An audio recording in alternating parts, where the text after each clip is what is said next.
Começa agora a primeira edição do programa Contra a Parede. O programa que vai deixar você e os seus conceitos sem saída. Hoje o tema é o universo, sua origem, a sua evolução e um possível apocalipse. Sou Mariana e apresentarei agora os nossos entrevistadores. Luiz Fernando, estudante do primeiro ano do ensino médio, e Antônio, estudante do terceiro ano do ensino médio. O nosso primeiro convidado é o professor de Geografia, Lau Canassa, que se formou em Filosofia, Pedagogia, Geografia e pós-graduado em Sistemas Educacionais. Seja muito bem-vindo, Lau. E o professor de Biologia, Aquiles Salerno, que se formou em Ciências Biológicas e é pós-graduado em Gestão Escolar. Seja muito bem-vindo, Aquiles. Hoje o tema é o universo, sua origem, a sua evolução e um possível apocalipse. Vamos agora aos entrevistadores. A primeira pergunta é do entrevistador Antônio. A minha pergunta vou deixar aberta para os dois. Eu queria saber quando e como o universo surgiu, qual a teoria mais aceita e quando o universo surgiu para o homem. Da origem, duas teorias hoje são as mais aceitas, né? Popularmente a teoria da criação divina e, no campo da ciência, a teoria do Big Bang, a teoria da evolução. Eu creio, opinião pessoal, que as duas teorias são complementares, não são excludentes. Se você buscar na teoria da criação divina e imaginar que ela foi escrita 800 anos antes de Cristo, quando o rei Davi junta as 12 tribos de Israel e precisa dar uma identidade para esse povo e começa a reconstruir a história desse povo, para um homem que, naquele período, desprovido de todo o pensamento, todo o conhecimento que nós temos hoje, a explicação que eles chegaram sobre a origem do homem, a origem de tudo, né, do universo, de todas as coisas que estão, seria bastante plausível, seria até avançada para aquele momento histórico em que aquela população estava vivendo. E a gente consegue buscar, ao longo da história, da própria história desse povo de Israel, elementos científicos, elementos históricos, né, documentos históricos que comprovam muitos dos fatos que estão descritos na teoria da evolução também. Já no campo científico, já mais recente, né, depois do iluminismo, a gente tem a teoria da evolução a partir de uma explosão de matéria e a partir dessa explosão, a junção da poeira cósmica e vários elementos que complementares, né, coincidentemente complementares, levam à formação de planetas, de estrelas, de sistemas solares, de galáxias, até chegar especificamente no planeta Terra, né, a gente, e dar origem à vida. Eu passo para o meu amigo biólogo, que poderia ilustrar melhor essa origem da vida a partir dos unicelulares até o homem. Quando a gente fala, né, da origem da vida, né, do ponto científico, é difícil você acreditar numa coisa assim que você não viu, você não presenciou, né? Você não estava lá, não existia câmera, não dava para tirar foto, né? A gente tem que ir através de provas, né? E para a ciência, né, a prova mais aceita, né, é a prova do Big Bang, da explosão do Big Bang, porque é tudo plausível, são coisas, né, que dá para provar hoje em dia, né? Dá para fazer uma experiência e provar, né? Fazer a parte empírica do processo, acreditar numa coisa plausível, uma coisa que existe, uma matéria, né, que existe hoje, né? E nós sabemos que quando surgiu, né, o planeta Terra, ele ainda estava muito quente, né? Com vulcões entrando em erupção, né? Com vários gases na atmosfera, formou-se a atmosfera primitiva, né? Com alguns gases, né, presentes nessa atmosfera primitiva, alguns gases elementares, né, como tinha amônia na atmosfera primitiva, tinha o gás metano, eu tinha o hidrogênio, e ainda não tinha oxigênio. Ou seja, a matéria, os átomos essenciais do corpo de ser vivo, está tudo presente lá. Mas como é que sabe disso? Com certeza nada. Mas existem experiências que provam isso, como o de Oparin e Haldane, né? Que fizeram uma experiência e comprovaram que através desses gases dava para ser formado uma matéria orgânica, né? E através dessas reações químicas de matérias inorgânicas, provou-se que originou um aminoácido, né? Que é a primeira matéria orgânica presente na atmosfera. E esse aminoácido era a alanina. E tudo de reações de dissociação e associação de moléculas presentes naquela atmosfera primitiva. E dessa alanina, né, desse aminoácido, houve mais reações onde daí surgiu a proteína, né? Proteína que surgiu na grande sopa orgânica, nos mares daquela época, né? Onde acumulava-se água que vinha da chuva nas depressões do planeta Terra. E a água, ela favorece as reações químicas, né? E essas proteínas, elas iam dissociando, se juntando, né? Ocorrendo essas reações químicas, até surgiu o coacervato, que ainda não era um ser vivo, mas era a junção de várias moléculas químicas, aonde isolou o meio, né? Isolou o meio interno do meio externo e deixou o meio mais instável para as reações químicas. Daí, né, desse meio mais estável que ficou no meio desse coacervato, foram se originando, né, a molécula que nós chamamos de açúcares ou carboidratos, os lipídios e até o primeiro material genético, o RNA. E desse RNA foi o primeiro material genético, surgindo aí o primeiro ser vivo, que era o unicelular. E você, Luiz Fernando, quais são suas perguntas sobre o assunto? Tentar responder. Se tem como fazer uma ponte entre o criacionismo e o Big Bang, pegando que os trechos bíblicos que relatam podem ser tratados como metafóricos e que cada dia que era retratado seria um tempo, um estágio de evolução que a Terra se encontrava após a explosão. Se voltarmos à própria origem da Bíblia, né, ela foi escrita a pedido do rei Davi, depois da unificação das 12 tribos, como forma de identidade. E ela veio de tradição oral. Então, o que as 12 tribos, os escribas passavam pelas tribos e perguntavam o que cada tribo contava, como é que eles entendiam, como é que eles viam um determinado fato que aconteceu no passado. Dilúvio, por exemplo, reunia as tradições, as histórias contadas e formava um texto único, que seria um texto base, que serviria de identidade para a história daquele povo. Assim, o Jardim do Éden e tantos outros fatos. Então, se a gente for buscar historicamente o dilúvio, ele existiu. O Jardim do Éden, a gente consegue encontrar momentos, provas históricas da existência desses fenômenos, mas o que está retratado na Bíblia são percepções que um povo tinha a partir desses fenômenos. O Jardim do Éden, por exemplo, seria a passagem do Neolítico, do Paleolítico para o Neolítico, né, ao sedentarismo do homem na região do Golfo do Pérsico. Então, localizar geograficamente é possível o Jardim do Éden. Ele tinha condições climáticas, umidade numa área desértica, que deu origem mais tarde na história para o Fértil Crescente, os Sumérios e toda a história que a gente conhece, né, a origem do pensamento ali. E os homens que moravam naquele lugar, eles podiam plantar, eles podiam ver as plantas crescer, que até então fazer crescer a planta era coisa de Deus. Deus fazia a planta crescer. Então o homem, quando ele pôde manipular a planta, manipular e domesticar o animal, ele se igualou a Deus.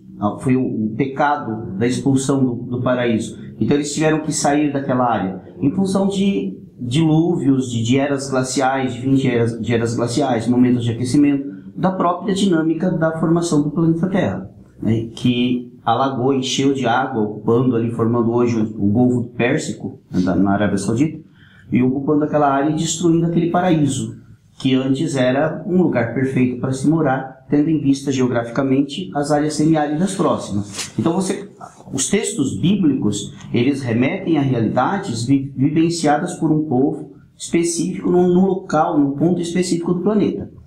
Fazer ligações destes textos com a teoria do Big Bang seria complexo, seria difícil, porque a teoria vem depois com um outro conhecimento, uma outra visão histórica, uma outra visão científica do fato, né, da formação, do processo de formação de conhecimentos que o homem foi vivenciando ao longo de quase 2.000 anos desse momento inicial do processo de criação.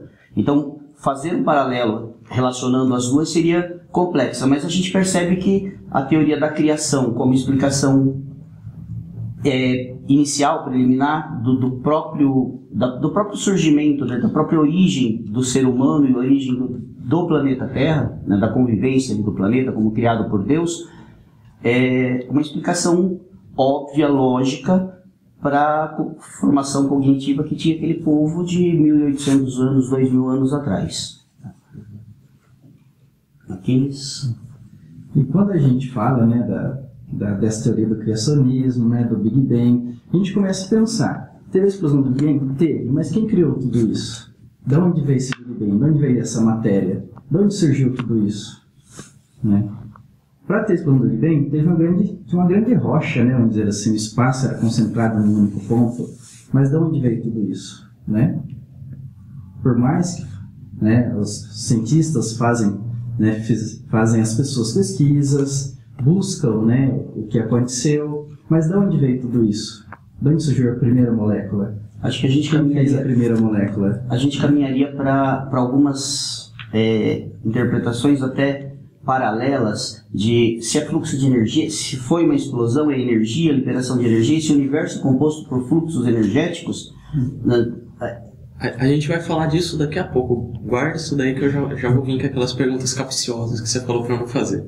Antes eu queria falar que você falou que são teorias óbvias para aquele povo, com aquela formação de 2.000 anos atrás. Mas a gente tem vários impérios que surgiram antes disso. Um exemplo disso são os assírios, que já tinham construções parecidas com os iguardes, que eram feitos para observação de planetas. E eu gostaria de saber, você disse na primeira pergunta que a teoria do criacionismo cristão ela vem como forma de complementação do Big Bang. Pode ser interpretada assim também.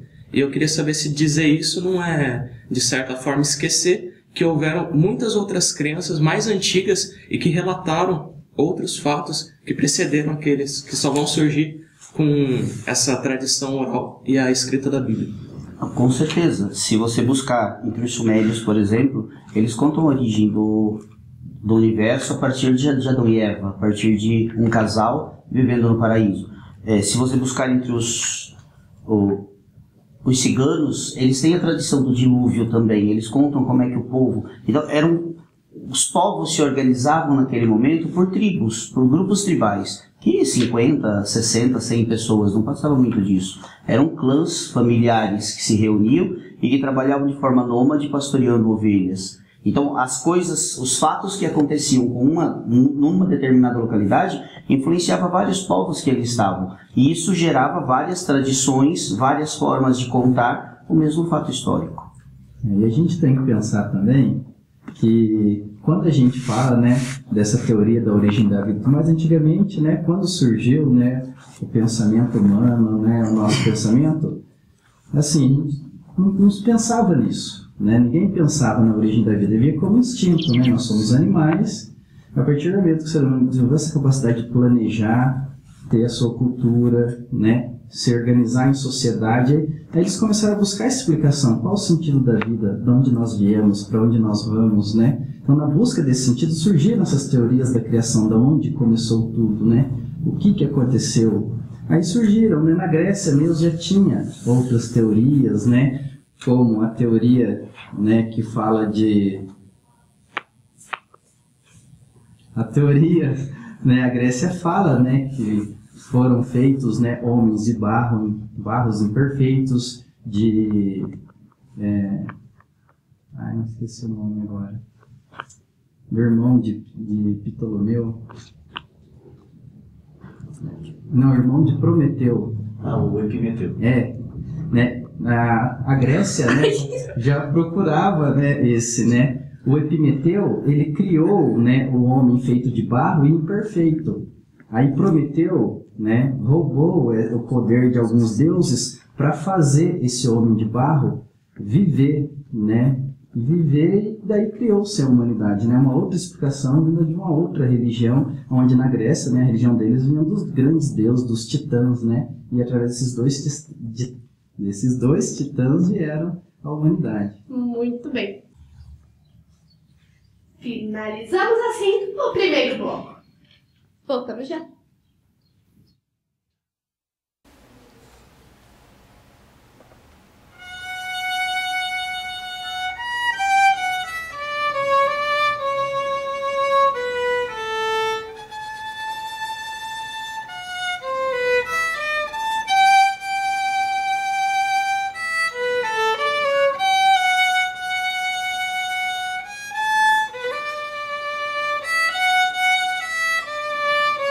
Voltamos com o segundo bloco do programa Contra a Parede, cujo tema agora é Como Nós Evoluímos.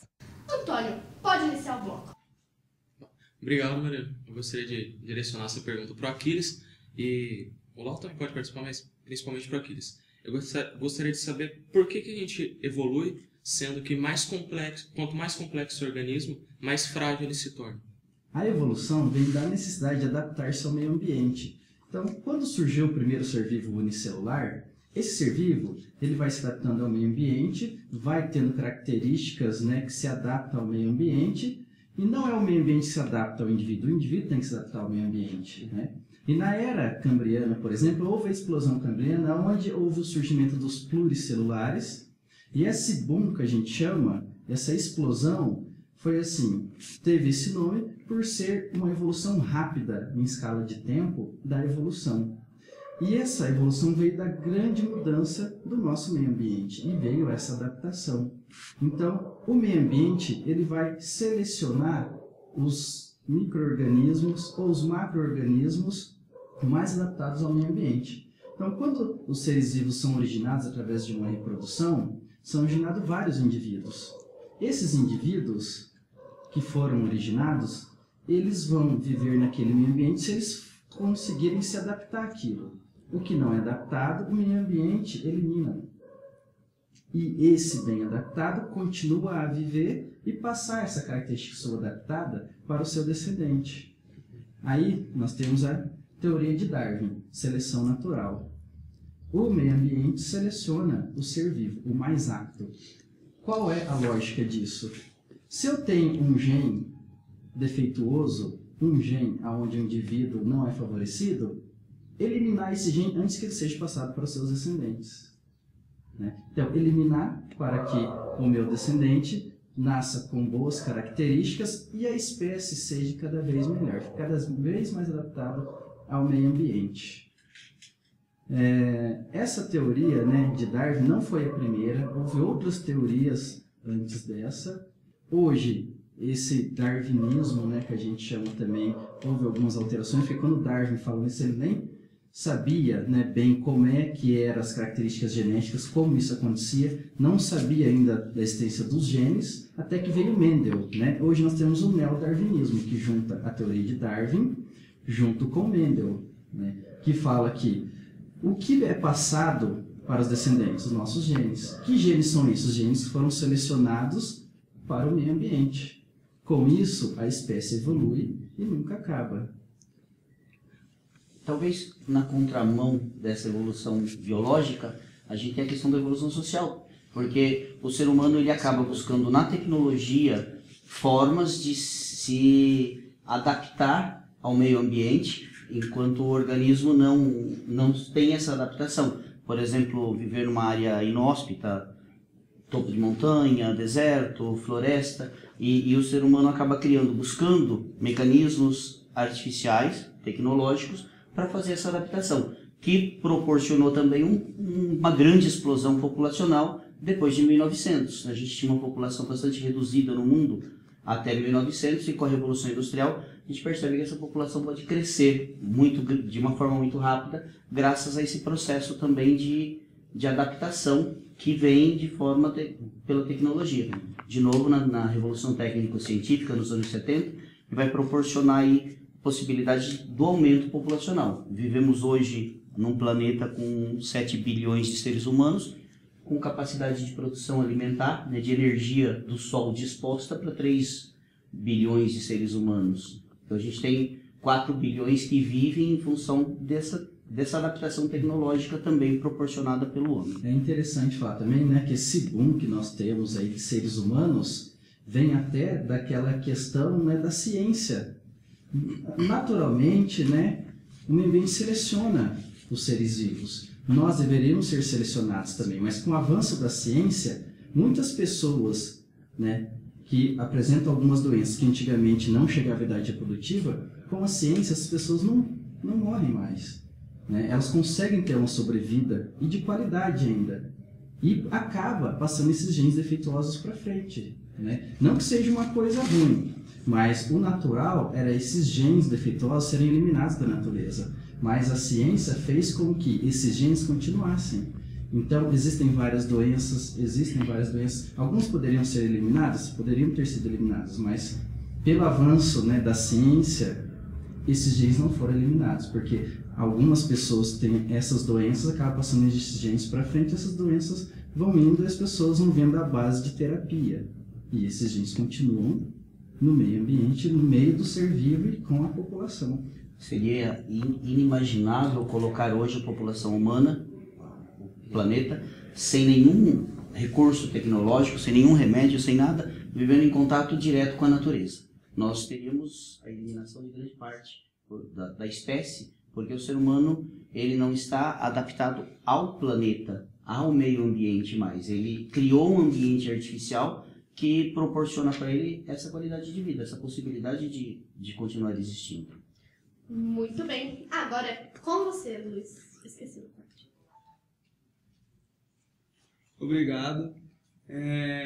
Eu gostaria de deixar essa para o Lau, que tem um pensamento de Nietzsche, que foi denominado como eterno retorno, de que o universo está sempre condicionado a uma série de acontecimentos e que nada consegue alterar esses acontecimentos, como guerras, catástrofes e evoluções, expansões.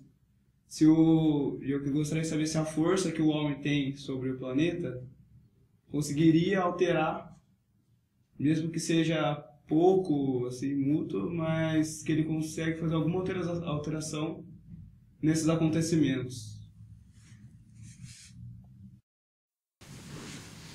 Luiz, é um tanto quanto complexo pensar num universo com milhões de espécies, uma única capaz de impactar, né, de causar uma mudança na própria ordem cósmica. Pensar no fatalismo, pensar a partir desse ponto de vista de que a humanidade estaria condenada a repetir os mesmos erros, seria negar a capacidade do homem de refletir, de perceber e de aprender com seus erros para promover acertos, né, para promover transformações. Também não dá para negar que o homem, com seu avanço tecnológico, o processo de industrialização, consegue poluir e impactar o meio ambiente a ponto de causar uma destruição da própria espécie, do próprio habitat, né, onde essa espécie está adaptada. Mas esse mesmo homem que impacta tem a capacidade cognitiva de perceber e de produzir novos recursos que levaria a uma nova adaptação da espécie humana dentro desse novo contexto em que o planeta apresenta.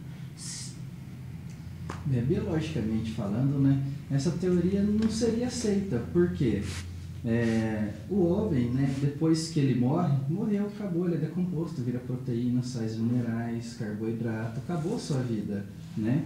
A proteína que está no meu corpo hoje, ela vai ser decomposta quando eu morrer, ele pode ser sugado por uma planta, né, através das suas raízes que está no cemitério, pode servir de alimento para um passarinho e para o corpo do passarinho.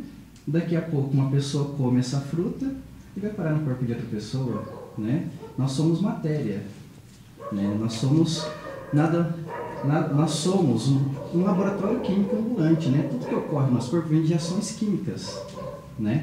Essas reações químicas nos fazem, né, fazer digestão de um alimento, fabricar hormônios no nosso corpo, passar um impulso nervoso, né? Andarmos, o pensamento, né? O raciocínio, são através de hormônios, reações, eletricidade, né? Então nós somos matéria, nós somos formados da matéria. Desde lá do início, quando surgiu o primeiro aminoácido, desse primeiro aminoácido surgiu todos os compostos orgânicos, como carboidrato, proteínas, até chegar à nossa organização, né? Então, nós somos isso, matéria. Tudo acontece através de ações químicas no nosso corpo. Morreu, acabou. Vamos dar lugar para outro ser vivo. Outro ser vivo vai nascer no nosso lugar para ter a oportunidade de melhorar o meio ambiente, de tentar, né, fazer com que tudo seja melhor do que foi antes. Se nós fôssemos levar em conta que a gente sempre volta e comete sempre os mesmos erros, é só olhar para a população mundial. Hoje somos 7 bilhões de pessoas, há poucos anos, 15, 20 anos atrás, éramos 6 bilhões, e ela vai crescendo o tempo inteiro e de forma muito rápida, né? Uma forma de aumento muito rápido em função da própria capacidade que o homem teve de preparar esse ambiente, né, artificial no qual ele se coloca vivendo hoje. Se a gente sempre volta e se a gente sempre vai cometer os mesmos erros e acertos, eu não teria como perceber, por exemplo, os avanços que a própria ciência e o próprio homem conseguiu ao longo do tempo. A gente não tem novas Mona Lisas, não temos novos Einsteins vivendo e propondo as teorias e as reflexões, né? Temos outras pessoas com outras percepções de mundo, com outras vivências, influenciado por outros elementos que produzem um novo conhecimento, né? Até uma releitura do conhecimento anterior. Então, a teoria, eu acho que ela se nega por si só, né? Se comparada com a realidade em que vivemos. Será que a cultura, né, a ciência teria chegado nesse ponto se nós repetirmos os mesmos erros? Será que teria evolução do pensamento científico e da nossa cultura se houvesse os mesmos erros? Acredito que não, né? A vida ia se repetir sempre do mesmo ponto e não ia ter evolução. Então, acredito, né, que essa teoria é uma teoria que não tem comprovação, não tem como comprovar, e biologicamente que não tem como comprovar, não pode ser considerado certo. Muito bem. Finalizando o segundo bloco, teremos novamente a nossa atração musical.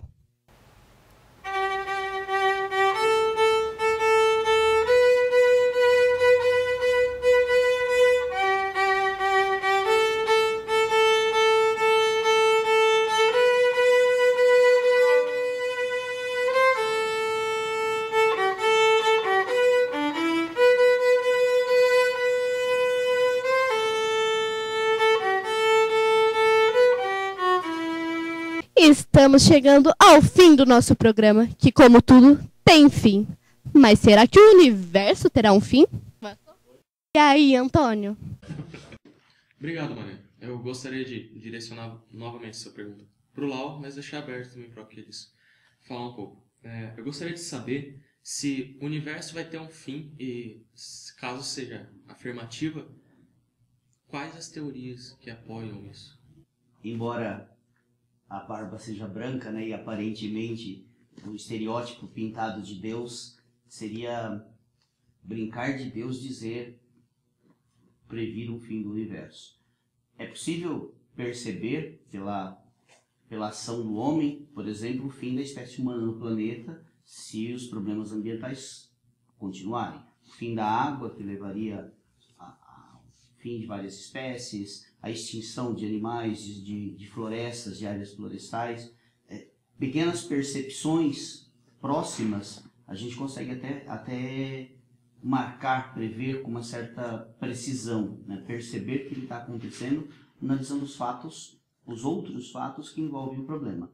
Agora, fazer um prognóstico de que a Terra, o universo como um todo, terminaria, não sei, seria um tanto quanto difícil. Existe a teoria do retrocesso universal, que ele chegaria a um ponto de expansão e voltaria para o ponto de origem, mas se 4 bilhões e quase 5 bilhões de anos para chegar até aqui, levaria outros 5 bilhões. Seria um tempo inimaginável, nem imperceptível na consciência humana.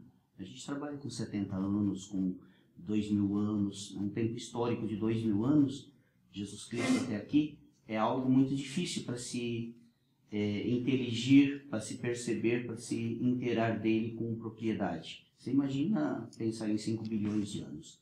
Aqueles Sabendo, né, que os seres vivos se adaptam às condições ambientais, é difícil acreditar no fim do mundo, né?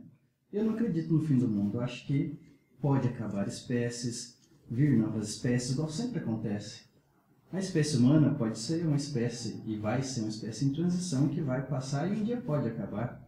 Com essas alterações ambientais, pode ser que não resistimos a isso, ou sim. O mundo acabar, acredito que não vai acabar. Mas as espécies vão se renovar, vão vir espécies novas. Quando a gente fala, por exemplo, do aquecimento global, nível do mar aumentando, o nível, né, a quantidade de terra firme vai acabar, vai ter menos espaço, né, para os seres vivos viverem, né, pelo menos os que vivem na Terra, né, em ambiente terrestre. Mas pode vir novas espécies aquáticas, né? A quantidade de seres vivos pode diminuir, que vivem na Terra, e aumentar, que vivem na água, por exemplo. Mas acreditar que vai acabar, não. O ser humano, os seres vivos, as condições ambientais vai acabar com todos os seres vivos da Terra. Isso não vai acontecer. Os seres vivos vão se adaptar ao meio ambiente. Vai chegar uma hora que os seres vivos podem se adaptar e ver a temperatura ambiente de 50 graus Celsius, por que não? Já existem bactérias que vivem a essa temperatura. Se acabar a água, a única forma que eu acredito, né, que pode vir a extinção de todas as espécies seria a falta de água, né, que são um dos elementos mais importantes que nós temos. Mas a elevação da temperatura, acredito que isso não vai acontecer. Acabar a água, pode acabar, mas é muito difícil, tem muita água no mar, já existem processos que tiram o sal dessa água, é complicado, é mais difícil, mas existe. Acabar o mundo, sem contar, eu acredito que acabe. A água poderia, o fim da água seria de água potável, né? Água disponível para consumo humano e para agricultura, para atividade humana. Tem os processos de dessalinização e com certeza, com o avanço tecnológico que temos, em pouco tempo teríamos possibilidade de despoluir a água para a utilização, né? Inclusive para o consumo humano. Quando fala que está acabando a água que nós temos hoje é a mesma desde quando surgiu água na Terra, né? A quantidade nunca vai acabar. O que acaba é a água potável, né? Que nós podemos inventar novos processos e podemos melhorar essa água, né? Existem pesquisas com aquíferos, com lençóis de água subterrâneo. Foi encontrado recentemente por uma universidade americana um diamante, uma pedra que vem do manto inferior da Terra, que apareceu provavelmente por uma erupção vulcânica em Corumbá. Um diamante tem 1,6% de água na sua composição. Então isso remonta à teoria de que existiria um lençol de água subterrâneo, um oceano subterrâneo nas camadas da Terra, que poderia ser pesquisado e utilizado pelo homem aí a 8, 10 mil metros, 20 mil metros de profundidade. Então existem hoje muitas pesquisas nesse sentido. E você, Luiz Fernando? Agora eu gostaria de agradecer a Mariana e a minha questão seria aberta para os dois também. E seria sobre o agnosticismo, que é usado muito na religião, essa quebra de dogmas, por uma falta de conhecimento. Não ter como você provar que existe uma força suprema que comanda todos os acontecimentos do universo. Mas também, ultimamente, está se criando meio que um agnosticismo na ciência por fatos que antigamente julgavam ser certos e hoje pode se provar que não era tão certo como diziam. Então, poderia-se dizer que, graças a esse agnosticismo que está sendo criado, que vem se estudando muito e tentando buscar um outro meio de explicação, porque não tem nenhuma prova concreta sobre como surgiu e qual o tempo que vai durar essa parte do universo. Quando a gente fala de ciência, a ciência tem um método próprio de pesquisa, ela busca estudar o fato, o evento ou a situação até a exaustão e usa um método científico, um método que é possível comprovar, que tem controle e que possa ser reproduzido sob novas oportunidades. Por outro lado, voltando a Nietzsche, o ser humano ele tem a necessidade de um autogoverno, de alguma coisa que o governe de fora, que diga se é certo ou se é errado. E ele é impelido a fazer o certo se tiver alguém olhando para fazer o certo. Quando você busca essa explicação do que eu não acredito, né? E se eu não consigo explicar, eu não creio mais, deixa de ser minha crença, dentro da religião, ela é fácil de se perceber, de entender. Porque se eu não consigo entender, não consigo perceber, eu não consigo provar a existência desse ser, desse governo externo que me diz o que é certo ou o que é errado, eu não acredito, eu deixo de acreditar em Deus, ele não existe. E aí quando Nietzsche coloca, né, Deus morreu, Deus não existe, a não existência dele.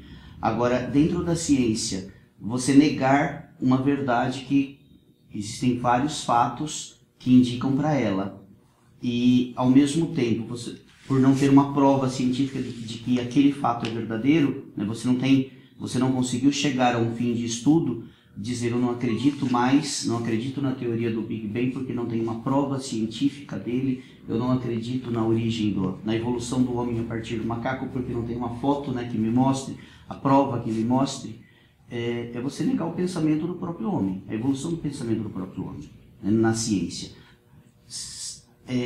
Hoje, popularmente, no senso comum, as pessoas tendem a acreditar em Deus, acreditar em uma força superior, um demiurgo, ou sei lá o nome que se queira dar, Jeová, o nome que se queira dar a ele, para tentar explicar as mazelas do cotidiano, as situações da vida, e dizer que experiências positivas seriam essa prova da existência de Deus.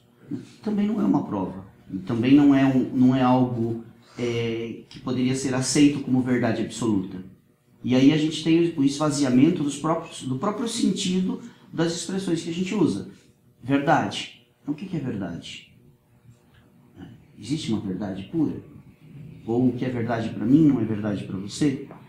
Para você tem outra verdade? Se a gente partir para essa indagação e esvaziando o sentido pleno dos termos que a gente está usando, a gente acaba esvaziando o próprio pensamento científico. A gente acaba se distanciando dessa busca, da essência dessa busca, que é tentar conhecer o novo, tentar explicar o que nos trouxe até aqui. Aquiles. O agnosticismo, né, na ciência é essencial, né? Você acreditar naquilo que você vê, naquilo que você pode provar, né? E a ciência evolui através disso, né? Procurar entender por que aquilo acontece, fazer a pesquisa, provar empiricamente que aquilo acontece, né? Então ele é positivo. Mas igual lá comentou, o que é verdade, o que é certo? De repente o que eu leio para mim é lógico e é uma verdade, para outras pessoas não, né? Depende muito do conhecimento, até onde aquela pessoa sabe. E a ciência evolui através dessa falta de crença, através de não acreditar nisso ou naquilo. Da busca, né? Da indagação. E buscar a verdade, né? Através dessa busca por uma verdade melhor, mais definida, é que é desenvolvida a ciência. A ciência gira em torno disso. É um ponto bom. Isso precisa disso. Por outro lado, é quase que inaceitável que uma pessoa, não sei se como fala, não, isso é Deus. E fica tudo definido, pré-definido, sem o livre-arbítrio, sem o direito que você tem de escolher e sem perceber que as suas escolhas te remetem a consequências, te remetem a situações diferentes. Então tudo é Deus. E é cômodo, né, se falar, é Deus e pronto, e não buscar nenhuma explicação. É mais fácil, é mais cômodo, o ser humano é acomodado, né? Então é mais fácil falar, foi Deus que fez tudo e acabou, né? Mas nós temos que procurar uma verdade. Se a gente buscar, por exemplo, entender a fome na África, é Deus? No Nordeste, nas periferias dos grandes centros? Ou é fruto de outras influências que cercam o próprio processo? Ele faz parte dessa ordem cósmica, dessa ordem universal? Então, a gente precisa buscar isso. Chegando à conclusão do tema explorado, vamos à última pergunta. Bom, eu gostaria de agradecer e direcionar a minha última pergunta para os dois. Bom, vocês acabaram de falar que a gente busca a resposta mais fácil. E eu não sei dizer se a resposta mais difícil é o certo. Um exemplo disso é que uma vez eu estava conversando com o Thales, um amigo meu da escola, e ele falou que o ser humano tem uns sentidos muito limitados. A gente tem o tato, o paladar, a visão, e 90% do que a gente consegue entender, principalmente de forma geral, é pela visão. Então, tudo que a gente conhece do universo e as provas que a gente busca para as grandes teorias são o que a nossa tecnologia traz para dentro desses 5 sentidos. Não seria, de certa forma, hipocrisia dizer que o universo é só aquilo que a gente consegue trazer para o nosso mundo artificial criado no nosso planeta? A percepção que nós temos do universo é a percepção humana, sim, né? Tudo que nós conhecemos hoje, as teorias, tudo que nós conversamos sobre o universo é percepção humana, porque nós vimos do ponto humano, nós somos humanos, e toda teoria é vista em torno disso, das pesquisas humanas, da cultura humana, do pensamento humano, e tudo gira em torno disso. Pode ter muita coisa além disso? Pode. E cada ser vê de um jeito diferente, e tudo é visto de um jeito diferente. Outro motivo da ciência é não parar. Tudo é visto de uma percepção nossa, da nossa espécie, que pode mudar dependendo, né, do que acontece. O nosso universo, por exemplo, até hoje não sabe se o fim disso, não sabe até onde vai, não sabe o limite de tudo isso. Por quê? Nós estamos pensando com a cabeça humana. O humano não sabe enxergar além disso. De repente, existem coisas que o humano não conhece, a nossa percepção humana não conhece. Muito além disso. Mas seríamos ignorantes pensar também que somos os únicos seres vivos, né? Igual pense, só existe vida na Terra porque na Terra tem oxigênio, tem atmosfera, tem água, mas quem disse que para ter vida precisa ter isso? A vida, pela percepção humana, pelo que a gente tem na Terra, precisa disso. Mas será que não existem seres que precisam de outras coisas para sobreviver? Será que não existem seres vivos que respiram gás carbônico? Será que não tem seres vivos que se alimentam de poeira? A poeira, não tem nada de energia na poeira, se a gente pensar, por organismo humano. Mas os outros organismos, será que ninguém consegue metabolizar isso? Ou de luz, como as próprias plantas, né, dentro do nosso sistema e da nossa percepção humana, que transforma a luz em energia como combustível para crescer. Uma questão aí, Aquiles, que é interessante, a percepção do homem, ela é fruto da influência do meio e do que a educação, o que o conhecimento conseguiu fazer dele. Então, é interessante pegar o gancho que o homem, o cientista, quando ele vai para a pesquisa, ele está imbuído de uma série de outros fatores que influenciaram, que formaram o seu universo pessoal, né? O seu mundo, a sua capacidade de percepção e de entendimento. E é a partir desta experiência, desta visão, que ele vai buscar tentar provar as teorias ou propor novas teorias dentro da forma onde ele vive. Voltando no bloco anterior, o Nietzsche, ele era filho de pastores. O pai era pastor, o avô era pastor, ele vem de uma ascendência de pastores aí bastante forte e atuante na igreja. E que de repente... desligou o som. Daí cortar e continuar de Nietzsche. E que as indagações acerca dessa crença familiar e estrutural que levou a sua concepção filosófica e a formação do seu pensamento e a propositura de teorias. Então, se nós tivéssemos hoje um sistema educacional que pudesse proporcionar ao aluno a capacidade de pensar e não de reproduzir, nós teríamos a capacidade de rever o universo e de entender o universo com uma dimensão muito maior, né? A dimensão do entendimento seria maior. Então a gente precisa repensar os próprios planos humanos que formam as mentes que estão à frente e que estarão à frente da ciência nos próximos séculos aí.